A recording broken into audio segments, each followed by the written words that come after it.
What if vegetables aren't good for you? You've been told that vegetables are the best things to eat. What if this isn't true? Think about it from the perspective of a plant, and this will make way more sense. Plants are rooted in the ground.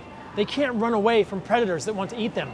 They don't want their leaves and stems and roots and seeds eaten, or they won't be able to pass their DNA to the next generation. They do want you to eat their fruit, but they don't want you to eat the other parts of the plant. That's why, over millions of years, hundreds of millions of years of coevolution with animals and insects, plants rooted in the ground have had to evolve defense chemicals.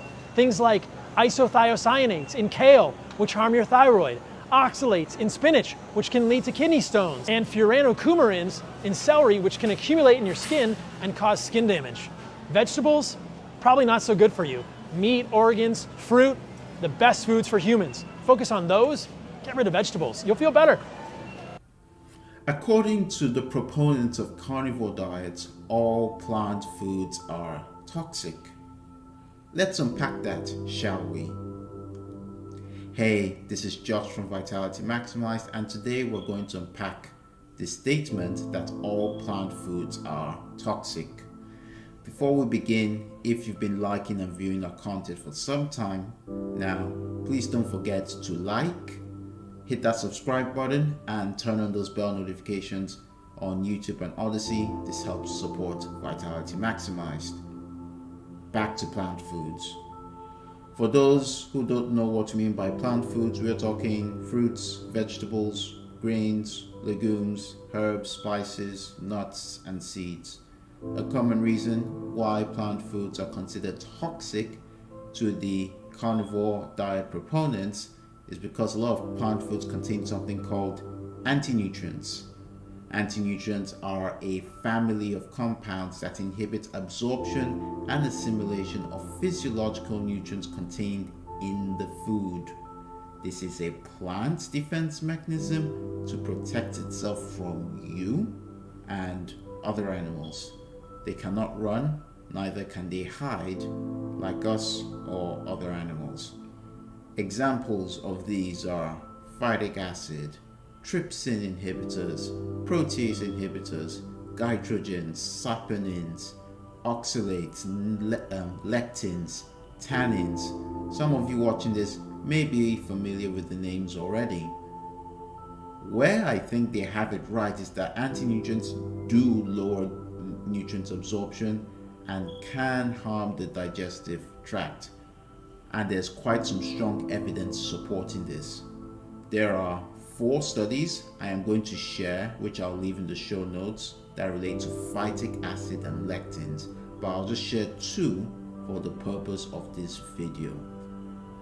There was a study by the British Journal of Nutrition that found that phytic acid strongly suppressed zinc absorption to the greatest extent when the phytic acid level was at 1.3 grams per liter.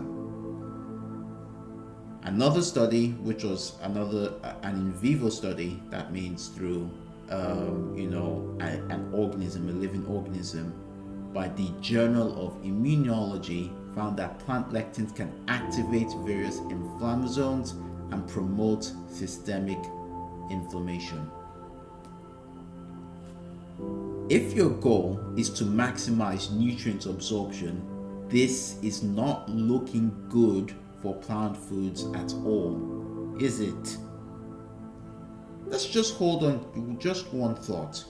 If you're open to this, have you considered that cooking these foods can significantly reduce the level of anti-nutrients?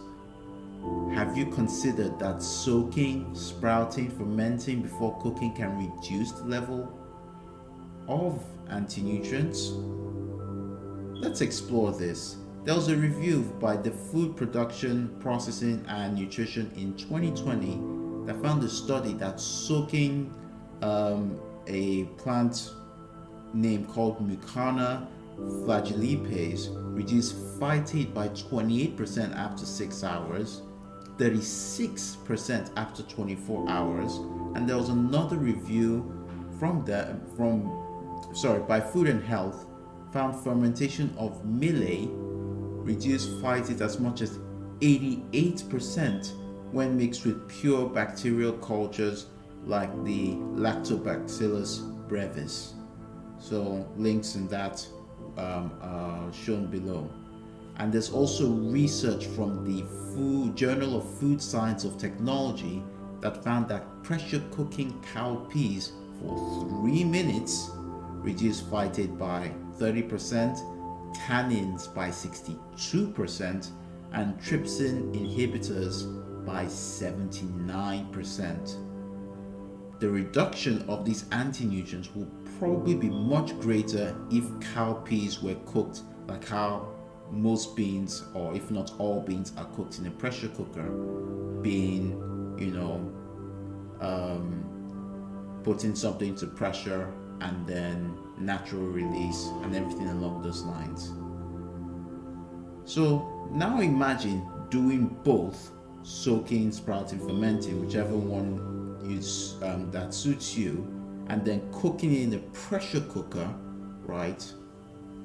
Are you still going to call plant food toxic when there's some research showing that they can practically reduce the anti-nutrients in plant foods by a significant amount? I am not here to change the minds of the people who will stick to their way of eating. This is an opportunity to share perspective that it is okay to eat vegetables. It is okay to have nuts and seeds in the form of nut butters. It is okay to eat well-cooked beans and to eat grains in the form of like thick porridges.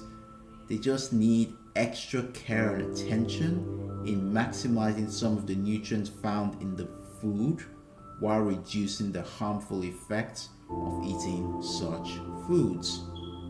I would like to thank you for your time, and I'm signing off.